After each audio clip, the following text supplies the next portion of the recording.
I will say real quick, I never knew that I could talk for 10 to 15 minutes long, but this is my third take because the last two have been 15 and 10 minutes long. So, anyways, let's get back into it. Discussion 3 is going over Planet Money's story of no shortage of labor stories. And the first question it says, what are some potential factors contributing to the changes observed in the labor market in the U.S.? How might these changes impact various groups of workers differently? What are some potential implications of these changes for the economy as a whole? And I think the major potential factor that changed how the labor industry is changing is pretty much COVID-19. It made a big shift in how people worked within the labor market because a lot of people, half of us had to stay at home, the other half they had to go out and work a lot and start working and picking up shifts because not everyone in their own household was actually working. So, next thing you know, a lot of people, half of them, they started working twice as much, the other half, they weren't working at all. And of course, even with the stimulus checks coming in, we started realizing at least that, for the people that stayed at home, they don't have anything to do. They can't go out, they can't drink or eat with their friends, they can't do anything like this. So, pretty much what started happening was a lot of them started just buying random stuff online. And one of the big things that popped up during this time was e-commerce, which is pretty much where I can buy and sell things online, but I never have to hold any physical inventory. So let's say, for instance, I buy and sell rubber bands online. Let's say I pay 10 cents for one of these. I sell it to you for 50 cents, and I never have to hold any physical inventory in my own house. All I have to do is just set my own website up to where anytime you buy one of these for 50 cents from me, the website automatically buys a rubber band from AliExpress, let's say, for 10 cents, and then it sells it to you, and I make 40 cents profit. Bing, bada, boom. Next thing you know, that's an e-commerce website. And this began during the pandemic, especially, even though it's been around for a long time, but it became super profitable during the pandemic because a lot of people, they couldn't go out and eat, they couldn't spend their money on random things, they couldn't buy consumeristic things like, $15 Starbucks frappuccinos that are extra large, blah blah blah, things like that. So they started spending their money on this a bunch of random things.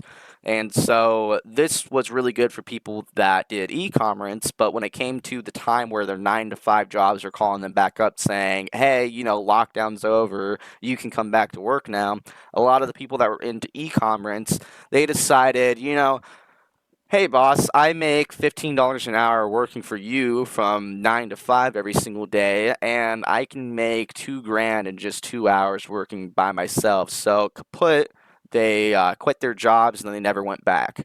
And so what this caused was the fact that a lot of job availability was skyrocketing through the roof, and with good reason too. But the thing is, too, what also happened is since other people caught wind of this e-commerce thing, when they started going to their jobs, they began demanding higher wages, better job security, better benefits, and a lot of these businesses that couldn't allocate resources to actually give these workers what they wanted, they decided to say no, and they just couldn't do it.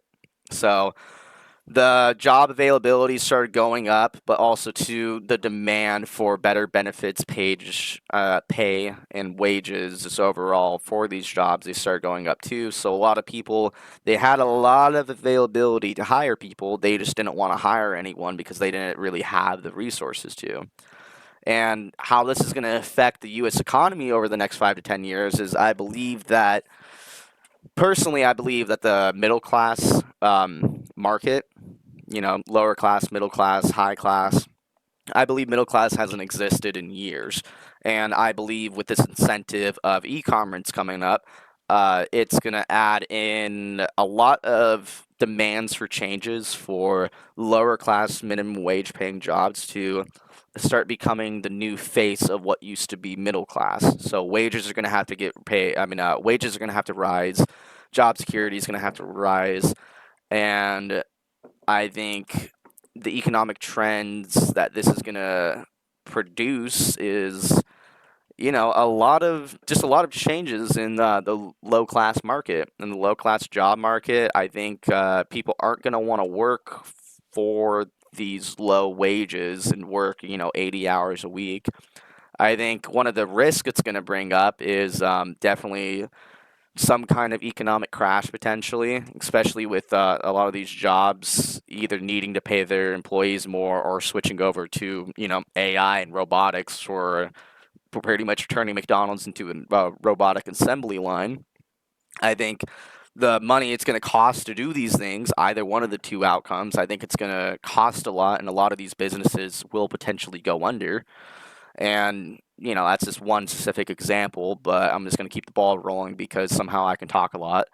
And for number three, I believe it's going to change the job market in my own career because I think, especially with a lot of people deciding to work for themselves, be their own boss, things like that, pretty much do e-commerce, a lot of them are going to need some kind of background knowledge to figure out how to financially allocate their money into good spending patterns, which is where financial advisors will come in, bankers will come in, things like that. I think the incentive for people to work these kind of jobs that deal with money, I believe they're going to go up and they're going to be the ones benefiting for sure from this.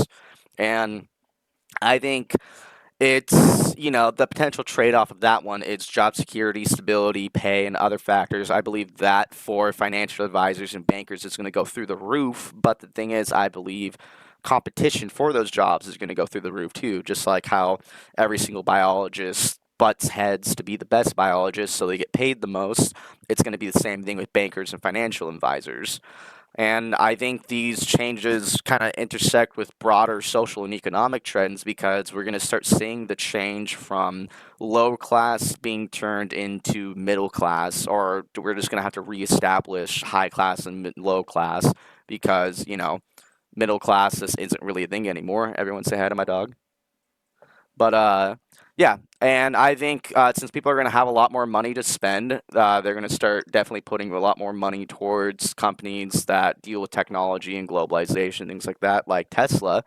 And just for instance, I think a lot of people are going to be putting money into stock items, just consumer things that these companies do put out. So I think these technological companies are going to start gaining a lot more finance through that, while other companies, especially ones that are more deemed towards consumerism, I think we're going to start seeing them go under.